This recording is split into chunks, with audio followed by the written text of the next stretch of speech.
হযরত আদম নবীর জামানায় কুরবানির সিস্টেম ছিল আমাদের মতো পশু জবাই করে খেয়ে ফেলা না। ওনার জীবনের কুরবানি শরীয়ত ছিল চাটিয়াল এরকম একটা ময়দানে পশু জবাই করে রেখে আসতো। যার টাকা হালাল, যার জীবন চরিত্র সম্পদ হালাল বৈধ, আকাশ থেকে একটা আগুনের ঝলক এসে পুড়িয়ে ফেলতো। এলাকার মানুষ বুঝতো এ স্বচ্ছ মানুষ।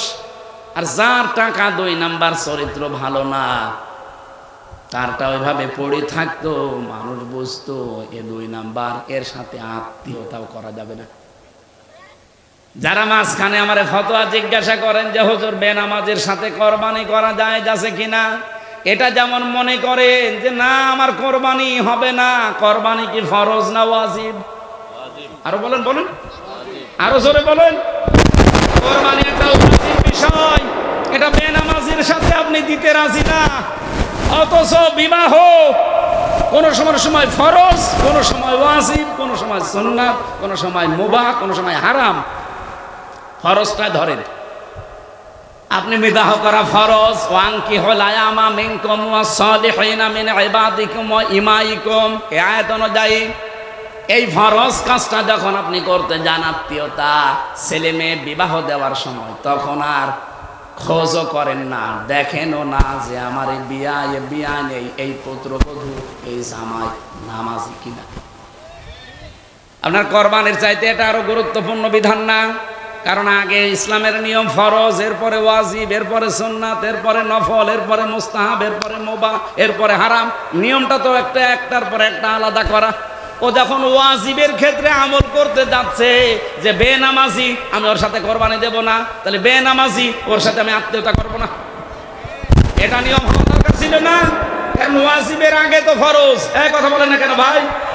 আজকে থেকে আপনি একটু সামাজিক ভাবে বয়কট করেন, নামাজ পড়বে না, মানে ওর বাপ পড়বে। এলাকায় বেনামাজি কোন পরিবারে আত্মীয়তা আর হবে? এখানে কেউ করেছে? একটু কড়াকড়ি করা লাগবে ভাই। আল্লাহ রাব্বুল আলামিন বলেন, আমার এই আয়াতটা পড়ার পরে আমার মাঝে মাঝে মনে হয় আল্লাহ 1500 বছর আগের ওই শরীয়ত যদি এখন বাংলাদেশে থাকতো, আদম নবীর ওই শরীয়ত যদি আমরা পেতাম, এদেশে কত বুজুর্গ মানুষের কোরবানি যে পড়ে থাকতো। দাড়ি বড় তাতে কি হয়েছে? এত বড় জুব্বা তাই কি ও কেটে রেখে আসতো ময়দানে, আগুনের ঝলক এসে পোড়াতো না, কারণ ও তো 2 নাম্বার।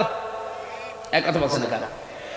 তখন মানুষ বসতো না, ওর সাথে আত্মীয়তা আজকে থেকে শেষ, ওকে সালাম কালাম দেওয়া শেষ, কারণ ও তো পুরাটাই সব অবৈধ। এই শরীয়ত আল্লাহ আমাদের দেয়নি, আমরা বেঁচে গেছি। আল্লাহ বলেন একজন ওইভাবে রেখে এসেছিল, কবুল হয়েছে, আর একজন একটা কবুল হয়নি। যারটা হয়নি সে হয়ে গেছে বেপরোয়া। রব্বুল আলামিন বলেন লা আকতুলান্নাকা, যারটা হয়নি সেই কাবিল ও হাবিলকে বলেছে তোরটা হলো কেন, আমি তোরে রাখবো না, মেরে ফেলবো। বাংলাদেশে ঠিক আমার মনে হয় 1000 বছর পরে এখন হাবিল আর কাবিল ফিরে এসেছে। এদেশের মানুষের মন এখন একটা দল জয় করে নিচ্ছে, তাদের কাজ দিয়ে, কারবার দিয়ে, অ্যাক্টিভিটিস দিয়ে, চরিত্র দিয়ে। আর এখন যারা এতদিন উল্টাপাল্টা কাজ করেছে তারা এখন পাগল হয়ে গেছে, এত ভালো তোদের বাসে কেন, তোদের রাখবো না। এই জন্য এখন 10 চাপিয়ে দিচ্ছে, 71, 47। এক কথা বলছে না কেন? তাছাড়া মীমাংসিত ইস্যু আবার এতদিন পরে ঘড়ি নিয়ে আসছেন, মানে 54 বছর দেখেন না কেন?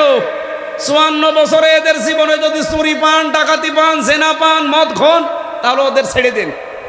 54 বছর আপনি বিচার করবেন, 71 সালের আগে বিচার করতে যাচ্ছেন কোন কারণে? 71 সালের আগে যারা, তারা কি একটাও এখন আছে? এখন যারা আছে দায়িত্বে সব 54 বছরের ভেতরে, আপনি দেখেন। খালি উল্টা পাল্টা ফতোয়া দিলে হবে? এই আয়াত থেকে এইটাই বের হয়, যখন পেরে ওঠে না তখন ওই মাছ না পেয়ে ছিপে কামড় দেয়। এই বাংলাদেশে এখন এটা চলছে না ভাই? এক কথা বলেন না কেন?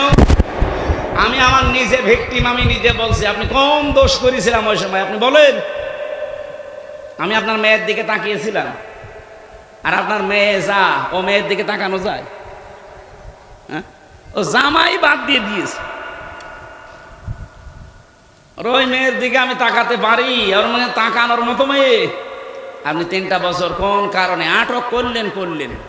মামলা হলে জামিন পাওয়ার যদি আমার লিগালিটি থাকে তাহলে আমার অধিকার এটা, কিন্তু আপনি 3 বছর জামিন তো দেননি, লাল দাগ মেরে দিয়েছেন যেন ও বের হতে না। আমার আর মাওলানা মামুনুল হক কি ক্ষতি করেছিলাম আপনারা? তো আমি তো কোরআন দিয়েই কথা বলতাম, একটা কথা যদি এতক্ষণ পর্যন্ত কোরআনের বাইরে বলি, আপনি বলেন আপনারটা কবুল হচ্ছে না, আপনার রাগ হওয়া দরকার তো আল্লাহর উপরে। এই যে পরের শব্দে আছে ক্বালা ইন্নামা, ইন্নার পরে যদি মা যুক্ত হয় বাংলা অর্থ দাঁড়ায় একমাত্র, কেবলমাত্র, শুধুমাত্র, মূলত, হবেই হবে। এইবার 33টা অর্থ আছে শব্দে। ক্বালা ইন্নামা ইয়াতাকাব্বালুল্লাহু মিনাল মুত্তাকিন। কাবিল ডাক দিয়ে বলেছে, হাবিল ডাক দিয়ে বলেছে, কাবিল বড় ভাই আপনারটা কবুল হয়নি, এ দোষ আমার না।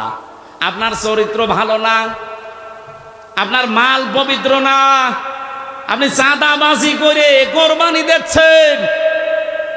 এরকম চাঁদাবাজ দেশে নেই। আমি যে একটা হাদিস পড়েছিলাম, হাদিসটা আপনাদের মনে আছে কিনা জানি না। আন আবি যাররিন রাদিয়াল্লাহু তাআলা আনহু قال قال النبي صلى الله عليه وسلم من ادعى ما ليس له, এদিকে তাকান, মান ইদ্দাআ মা লাইসা লাহু, কোন ব্যক্তি যদি এমন জিনিসের দাবি করে যে জিনিস তার না, ফালাইসা মিন্না, তার প্রথম শাস্তি সে আমার উম্মত না।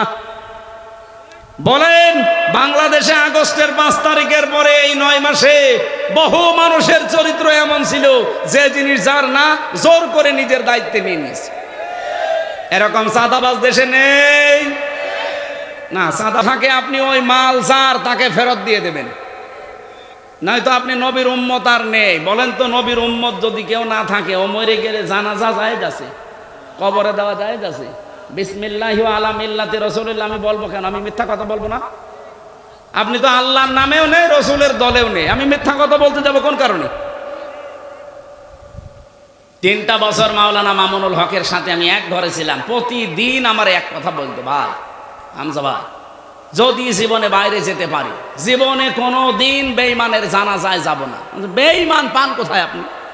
বেঈমান আপনি দেখতে পান না, বেঈমানে ভরা।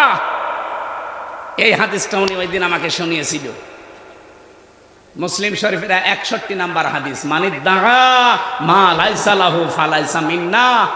কোন ব্যক্তি যদি এমন জিনিসের দাবি করে যে জিনিস তার না, জোর করে জবরদস্তি করে নিজের আয়ত্তে নিয়ে নেয়, সঙ্গে সঙ্গে নবীর উম্মত থেকে বের হয়ে যায়।